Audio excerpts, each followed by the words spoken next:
The large white factory behind the train is a likeness of a 1920s-era Westinghouse plant in Oakland, California. That is, one chapter of an HO Model Railroad DVD available that's packed with projects. Let's look into this factory. George Westinghouse started a vast company with his invention, patented in 1873, of the air brake we still have today on trains. His first patent for a rotary steam engine was granted when he was only 19. The company also enhanced railroad safety with the start of the Union Switch and Signal Company. He also won the DC versus AC battle with Thomas Edison. Westinghouse grew with divisions that encompassed power generation, electric locomotives, every conceivable home appliance, the first U.S. commercial radio station, and things that move people, such as elevators and escalators. While this SW1 pushes some boxcars toward our Westinghouse replica of a factory with mid-1920s styling, we'll come to know George Westinghouse a bit better. The siding is shared with the Albers grain mill that needs a boxcar of supplies dropped off first. Westinghouse grew up in his German father's machine shop. He had a keen mind full of inventions as a young man. He started most of his factories in Pennsylvania, with Pittsburgh being the first, due to its readily available steel plants. Railroad air brakes built there for trains saved countless passengers' lives by timely stopping in emergencies, and they even made the chores of train brakemen a far less lethal occupation. George Westinghouse treated his Pittsburgh factory workers well, with better pay, shorter work weeks, health care, and modern housing. After he died in 1914, his employees built a large memorial with a statue that was funded by his own employees. The company went on expanding into many more industries and across the country. Everything from nuclear reactors, jet engines, hydropower generation, military defense, and general electronics. This model spans 22 inches in width. That's really only 160 scale feet wide. It's a somewhat flat relief model that seems wider and deeper than it really is. It has a recessed area with a loading platform that projects out to the siding track. It has a very classy, circa 1925 industrial look that I saw in some photographs of actual Westinghouse buildings in the Oakland and Emeryville area once upon a time. The starting point was a Walthers kit seen here that had all the styling cues I was looking for as a kit bashing project. Here's a trial run to fill this area in the early days of this layout. I knew that this was a viable starting point that could make use of a very narrow piece of real estate between the painted backdrop and the industrial siding that this industry would occupy. This model cuts up some of the kit's pieces to create a thin profile model, a term used by Walthers to describe some of their models that are in flat relief configurations to fill this type of situation. Well, you can make a thin profile model out of any fully formed model and wind up with a wider model. These narrow sections with the archways and the other details at both ends of the building really make this model stand out. The wide rectangular windows in the central span on the 4 floors add a touch of impressive elegance as well.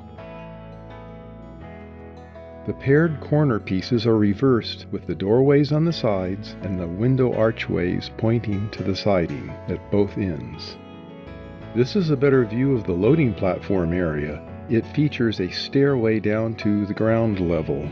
Another styling feature of the basic kit is the inclusion of a basement area with slightly above ground high windows. They add a bit of interest to the overall theme.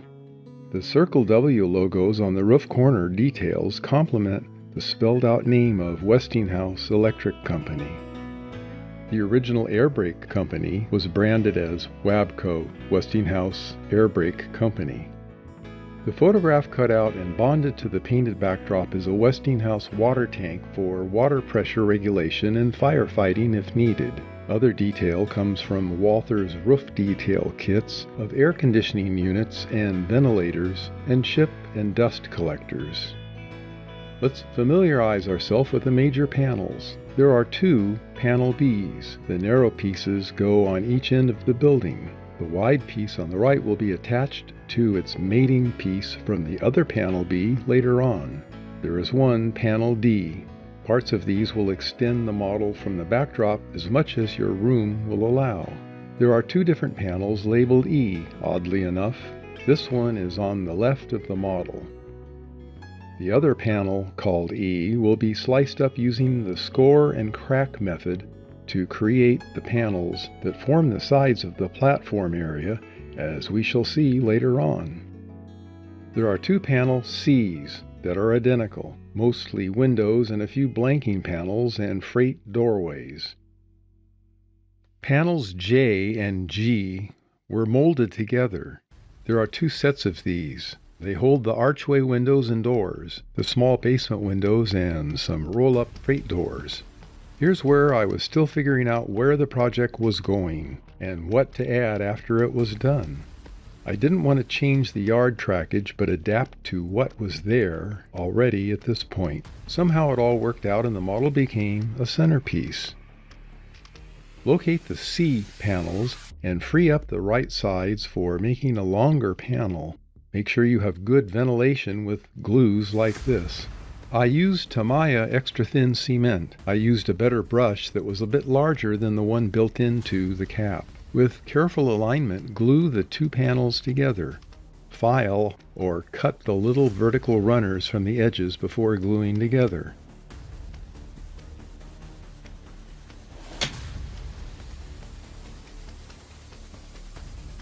Add a 10,000th inch thick strip of polystyrene here. Add a 30,000th thick strip of polystyrene here to duplicate the columns to the left and right of this one. Add a 50,000th thick strip of polystyrene to duplicate the small projection. The result should look like this. The upper header needs a strip of 10,000th inch thick strip of polystyrene here to cover the brickwork.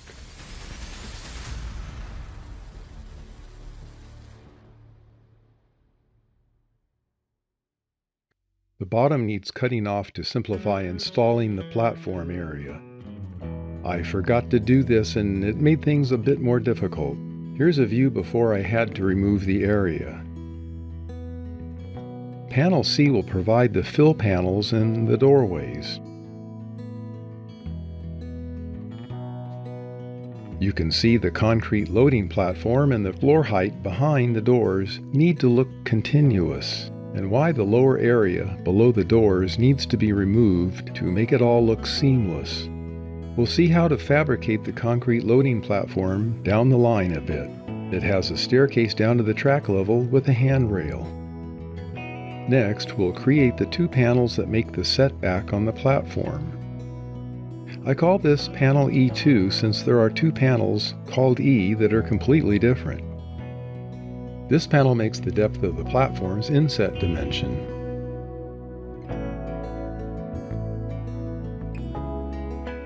On my model, I cut out a pair of panels that were 1.65 inches in width. The maximum you can get and still retain the door openings is 2¼ inches. I wouldn't go much further than that.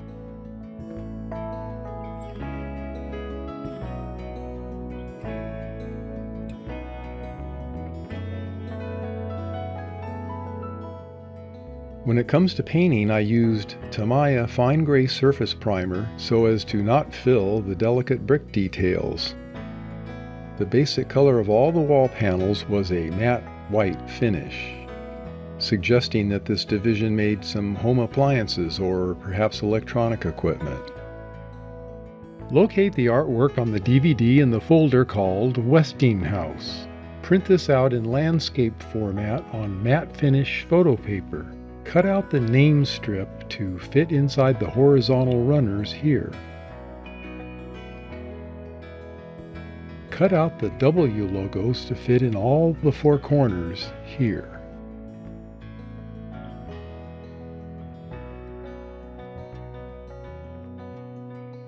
All the windows on the C panels were shot directly with TS-48 gunship gray, and no primer was needed. I removed these fill panels since they need to be white, like the walls that they will occupy later on. Both sets of the J and G panels are also gunship gray. The doors can be gray, but only 2 of the provided 4 are actually used.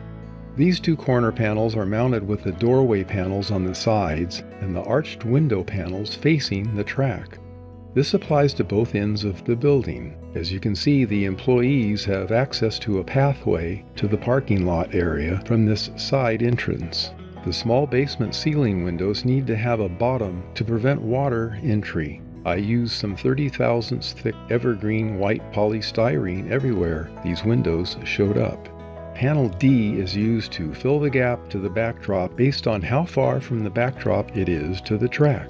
In my case, it was a width of 1.2 inches. I used these 2 narrowed in width to the needed dimension. These were painted white. These dimensions are the starting point. This is just made of more illustration board in 2 layers to form a base that will be glued to the layout's location. The black layer forms the outline of the building structure. The gray represents a concrete perimeter. It's all painted a concrete color that the building will sit on. This little extension is a raised porch area extending out from the doorway. A second one is on the other end's doorway. I used balsa wood to reinforce the structure. It keeps the structure square and it acts like light baffles so individual floors and areas can have independent lighting. This is the side that faces the backdrop, of course. Notice that the floor keeps the interior lighting from creeping out where it doesn't belong. Also, the floor is raised in this area to match the loading platform height. The gaps between the other buildings have photos of distant buildings and a pathway for employees to access the rear doors of the factory. Remember that we have built the backside and trackside part of the factory. The main offices, parking lot, truck access, and employee entrances are hidden from this view. The rooftop has lots of options depending on what business and era you choose to portray. Keep in mind that factories from the mid-1920s often continued into the 1980s. Even though I modeled the mid-1950s, I chose to put air conditioning units on the roof. If this was a, for the time, high-tech factory, it could have AC, if only for the office space, engineering space, and the workers' lunchroom. Lots of vents on the roof can come from Walther's Roof Details kits. I added a Miller Engineering Westinghouse animated and lighted sign to the rooftop. That way, all the passengers and train crews rolling by can be reminded to buy that new refrigerator or television set soon.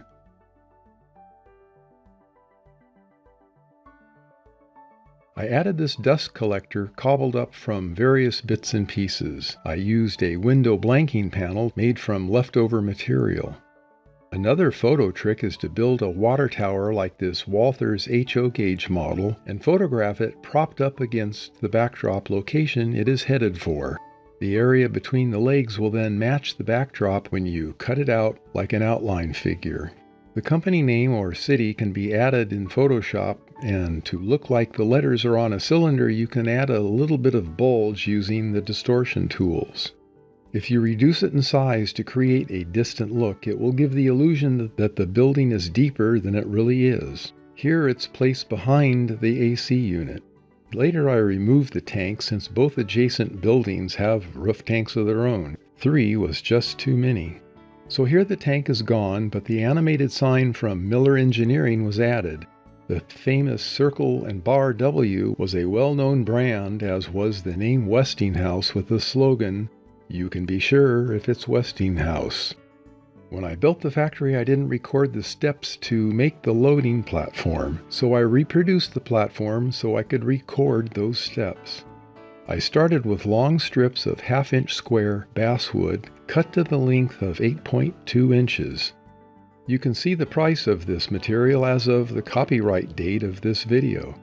It's better to make them a bit undersized and use a shim piece to make the fit a gapless tight one, rather than having to file, sand, or even belt sand it down a bit more to fit snugly. 5 pieces glued together will be a measurement that reaches the track with the clearance to a boxcar. Your situation may vary in that measurement.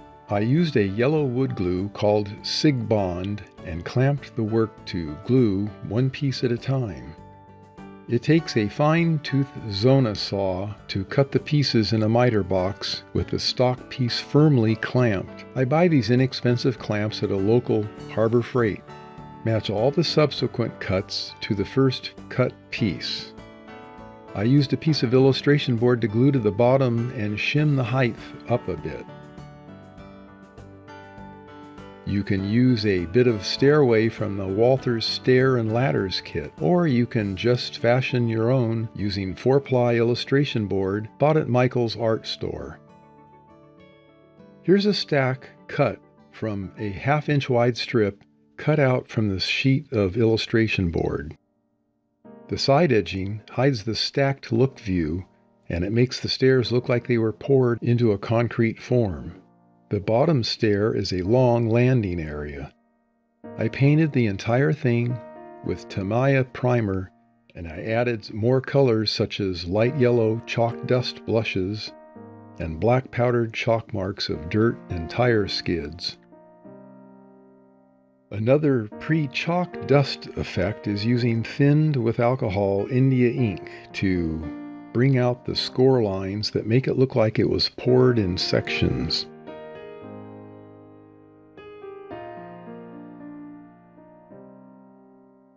So here is the end result just plunked down on a track to check the height to the boxcar's floor and door. Which reminds me that this construction can also make a team track unloading platform. All it needs is an angled ramp for trucks and forklifts. So here's the completed factory in its present-day environment. It's about 10 feet back from the visitor's viewing area, so all the tricks to create the illusion of the building being deeper than it really is works well.